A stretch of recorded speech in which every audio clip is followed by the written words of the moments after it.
Hello, everyone. Welcome back to ICTF.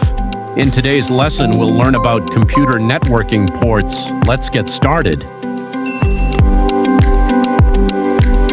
Okay guys, so இந்த video செஷன்ல நாங்க பார்க்க போறது கம்ப்யூட்டர் நெட்வொர்க்கிங் போர்ட்ஸ். இந்த போர்ட்ஸ் அப்படி என்று சொல்ல வாரது என்னன்னு சொன்னால், உண்மையில இப்ப நீங்க உங்களோட வீட்டுக்கு ஒரு லெட்டர் ஒன்று அனுப்ப போறீங்கன்னா உங்களோட கேட்டுக்கு ஒரு நம்பர் இருக்கு. அந்த கேட் நம்பருக்கு தான் உங்களோட போஸ்ட் எல்லாத்தையும் கொண்டு போஸ்ட்மேன் அதுல போஸ்ட வந்து போட்டு போவோம். இதை நாங்கள் எப்படி எடுக்கலாம்னா ஐபி அட்ரஸ் மாதிரி எடுக்கலாம். ஒரு வீட்டுக்கு ஒரு போஸ்ட் பாக்ஸ் இருக்கு. அந்த போஸ்ட் பாக்ஸ்ல எல்லா போஸ்டையும் வந்து அந்த போஸ்ட்மேன் போட்டு போயிடுவார். இது ஐபி அட்ரஸிங் மாதிரி. ஆனா இப்ப நீங்க என்ன செய்வீங்க, சிம்பிளா யோசிங்க. இப்ப உங்களோட வீட்டு அடிக்கடி லெட்டர் வந்து போகுது. ஒன்று வந்து எலக்ட்ரிசிட்டி கரண்ட் பில் அதுகள் சம்பந்தமான லெட்டர், ரெண்டாவது பேங்க்ஸ் பைனான்சியல் சம்பந்தமான லெட்டர், மூன்றாவது அதர் எஜுகேஷன் அது ரிலேட்டடான லெட்டர்ஸ். இப்ப உங்களோட வீட்டுல வந்து அது ஒரு கம்பெனியா ரன் பண்றீங்கன்னா 3 வகையான லெட்டர்ஸ் வருது. இப்ப நீங்க என்ன செய்வீங்கன்னா உங்களோட கேட்டில 3 டைப்பான போஸ்ட் பாக்ஸ் வைப்பீங்க. ஒன்று வந்து electricity water bill gas bill மாதிரியான பில் யூட்டிலிட்டி பில்ஸுக்கான ஒரு போஸ்ட் பாக்ஸ். ரெண்டாவது வைப்பீங்க பைனான்சியல் பேங்க்ஸ் இன்சூரன்ஸ் மாதிரியான லெட்டர்ஸ் வந்தா அதுக்கு நீங்க அங்க வையுங்க. அடுத்த கட்ட வைப்பீங்க அதை விட வேறு ஏதாவது லெட்டர்ஸ் காமனா வந்தா அதுல போடுங்க. போஸ்ட் பாக்ஸ் ஒவ்வொன்றுக்கு நம்பர் வைப்பீங்க. Post box 1, post box 2, post box 3. Postman வந்து பார்த்துட்டு இது எந்த வகையான லெட்டர் பார்த்து அதுல போஸ்ட் பண்ணிட்டு போடுங்க, அதுல வச்சுட்டு போடுங்க. இதுதான் போர்ட் நம்பர். அப்ப ஐபி அட்ரஸ்ன்றது என்ன? உங்களோட வீட்டு கேட்ல இருக்க போஸ்ட் பாக்ஸ் என்ன நம்பர்னா போர்ட் நம்பர் என்ன? அதுதான் அந்த 3 பாக்ஸ்ல எந்த நம்பர் பாக்ஸுக்கு போட வரும். இப்ப கம்ப்யூட்டரும் ஒரு சில பண்புகளை வச்சிருக்கும். தான் கொடுக்குற சர்வீஸுக்கு ஒரு போர்ட் நம்பர் வச்சிருக்கு.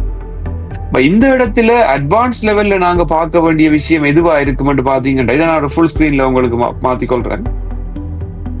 சோ இந்த இடத்துல ஐபி அட்ரஸிங்ன்றது ஐடென்டிஃபைஸ் டிவைஸ் மென்ஷன் பண்ணிருக்கு. உண்மையில வந்து ஐடென்டிஃபைஸ் கனெக்ஷன், எந்த இணைப்பை அடிப்படையாக கொண்டதுன்றது ஐபி அட்ரஸ் கண்டுபிடிக்கும். ஆனால் எந்த சர்வீஸுக்கான நம்பர்ன்றத போர்ட் நம்பர் தான் கண்டுபிடிக்கும். இப்ப நாங்கள் நிறைய புரோட்டோகால் யூஸ் பண்ணுவோம். இன்டர்நெட் பார்க்கறதுக்காக HTTP என்றதை யூஸ் பண்ணிக்கொள்வோம். எந்த வெப்சைட் பார்த்தாலும் அது மேல HTTP என்ற புரோட்டோகால் எல்லாம் வரும். எந்த ஒரு இடத்துல இமெயில் அனுப்பினாலும் அது வந்து எங்கள்கிட்ட இருந்து SMTP புரோட்டோகாலை யூஸ் பண்ணி தான் இமெயில் வெளியில போகும். அடுத்தது ரிமோட் ஆக்சஸுக்கு பாத்தீங்கன்னு சொன்னா டெல்நெட் அப்படி என்று சொல்லி ஒன்று பாவிக்கணும். ஃபைல் டிரான்ஸ்பர் பண்ண போறோம், எங்கிட்ட இருக்கிற ஃபைலை அப்லோட் டவுன்லோட் பண்ண போறோம் சொல்லிக்கல FTP file transfer protocol. So இப்படியான ஒவ்வொரு புரோட்டோகாலுக்கும் ஒவ்வொரு நம்பர் இருக்கு. இப்ப கொமனா இந்த நம்பர் பாத்தீங்கன்னு சொன்னா 0ல இருந்து இந்த 65,535 ரேஞ்சுக்குள்ள இருக்குமா. இது ஒரு பெரிய ரேஞ்ச். ஆனா நார்மலா நாங்க அடிக்கடி பாவிக்கிற போர்ட் நம்பர்ஸ் எல்லாம் 0ல இருந்து 1023 மட்டும்தான் இருக்கு. பட் எல்லாத்தையும் நாங்க பாடமாக்க வேண்டிய தேவையில்லை. எக்ஸாமுக்கு நான் சொல்ற ஒரு 4 அல்லது 3 பேர் நம்பர் மட்டும் தெரிஞ்சா காணும். MCQல தான் இந்த கேள்வி வேறு. போர்ட் நம்பர் அப்படி என்ற என்னன்னு கேட்டா உங்களுக்கு தெரிய வேண்டியது, போர்ட் நம்பர் ஆனது சர்வீஸினை அடையாளப்படுத்துவதற்காக பயன்படுத்தப்படுகின்ற ஒரு நம்பர் ஆகும். So port number to identify, post number is used to identify the services needed by the computer system or the network. அடுத்தது இந்த போர்ட் நம்பர்ல முக்கியமா உங்களுக்கு தெரிய வேண்டிய போர்ட் நம்பர் பாத்தீங்கன்னு சொன்னால் இதுல இருக்க போற HTTP என்றது 80வது நம்பரை போர்ட் நம்பரை கொண்டிருக்கு. இப்ப எக்ஸாம்ஸ்ல கேட்கலாம் பின்வருவனவற்றுள் HTTP போர்ட் நம்பராக அமைவது 80. So which of the following is the port number of HTTP protocol?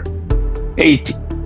So அதே மாதிரி பாத்தீங்கன்னு சொன்னா POP3 என்று சொல்றது இமெயில பெற்றுக்கொள்றதுக்காக பயன்படுத்துற புரோட்டோகால். இமெயில் வந்து சர்வர்ல இருந்து உங்களுக்கு கிடைக்கிற புரோட்டோகால் தான் POP, post office protocol version 3. POP protocol 110 என்ற போர்ட் நம்பரை கொண்டிருக்குது. அதே மாதிரி இமெயிலை அனுப்புறதுக்காக யூஸ் பண்ற SMTP என்ற புரோட்டோகால் 25வது நம்பர் போர்ட் நம்பரை வச்சிருக்கு. So 25 is the port number which is used by SMTP protocol. இதை விட வேற ஒன்றும் அவ்வளவு முக்கியம் இல்ல. இந்த புரோட்டோகால்ஸ் தான் உங்களுக்கு அடிக்கடி வாரது. சோ இதை விட என்னன்னு சொல்லிட்டு வாரேன், இந்த HTTP, SMTP, POP என்றதெல்லாம் ஓரளவு ஓகே, இதை நார்மலா நாங்க யூஸ் பண்ணி கொண்டு வரோம். ஆனால் இந்த HTTP-லேயே பாதுகாப்பான ஒரு HTTP ஒன்று இருக்கு. இதை நாங்கள் HTTPS என்று சொல்லுவோம், செக்யூர். அதாவது வங்கி வலையமைப்புகள் தொடர்பான ஒரு வலைத்தளத்தை நாங்க பார்வையிடைக்குள்ள இது கொஞ்சம் பாதுகாப்பு அடிப்படையாக கொண்டுதான் இருக்கு. அப்ப இப்படியான HTTPS என்றது 443 என்ற போர்ட் நம்பரை நாங்க யூஸ் பண்ணிக்கொள்வோம். இது தெரிஞ்சிருக்கோம். இவ்வளவுதான் உங்களுக்கு கட்டாயம் தெரிய வேண்டிய போர்ட் நம்பர் என்ற ஓர்டரா இருக்கும். தென் SSH-க்கு பாத்தீங்கன்னா 23. இதே மாதிரி டெல்நெட் அப்படின்றதுக்கு SSH 22, டெல்நெட்டுக்கு 23, FTP-க்கு 20, 21 சொல்லி போர்ட் நம்பர் இருக்குதா. இது எக்ஸ்ட்ராவான டீடைல், சேவை என்றா ரெஃபர் பண்ணி பார்க்கலாம். பட் எங்களுக்கு இதுல 1, 2, 3, 4 புரோட்டோகாலுக்கான போர்ட் நம்பர்ஸ் தெரிஞ்சா காணும். ஸோ ஃபைனல் பண்ணுவோமா இருந்தால் கம்ப்யூட்டர் நெட்வொர்க்ஸ்ல போர்ட்ஸ் அல்லது போர்ட் நம்பர்ன்றது என்னன்னு சொன்னா ஒவ்வொரு சர்வீஸுக்கும் ஒரு நம்பரை நாங்க அலோகேட் பண்ணி வச்சிருக்கோம். இப்ப இந்த நம்பரை வச்சுக்கொண்டு கம்ப்யூட்டர் சிஸ்டத்துக்கு வர மெசேஜை நாங்கள் கண்டுபிடிக்கலாம். அந்த சிக்னல் எங்க போக வேணும், எந்த போர்ட்டுக்கு போக வேணும்ன்றதை ஈஸியா கம்ப்யூட்டர் கண்டுபிடிக்கும். இதைத்தான் கம்ப்யூட்டர் நெட்வொர்க் போர்ட்ஸ் நம்பர்ன்னு சொல்லிக்கொள்றோம். ஸோ இந்த வீடியோஸ்ல நாங்க பார்த்திருந்தோம் கொமனான நெட்வொர்க் போர்ட்ஸ், அந்த போர்ட்ஸுக்காக யூஸ் பண்ற நம்பர்ஸை பற்றி பார்த்திருந்தோம். ஸோ உங்களுக்கு டவுட்ஸ் ஏதாவது இருக்குமா இருந்தா கமெண்ட் செக்ஷன்ல சொல்லிக்கொள்ளுங்க. எங்களோட கிளாஸஸ் அல்லது இதுக்கான ரிப்ளையா அதோட டவுட்ஸ் நாங்க கிளியர் பண்ணிக்கொள்றோம். அடுத்த ஒரு வீடியோல நாங்க புது கன்செப்டோட மீட் பண்ணிக்கொள்வோம். தேங்க்யூ.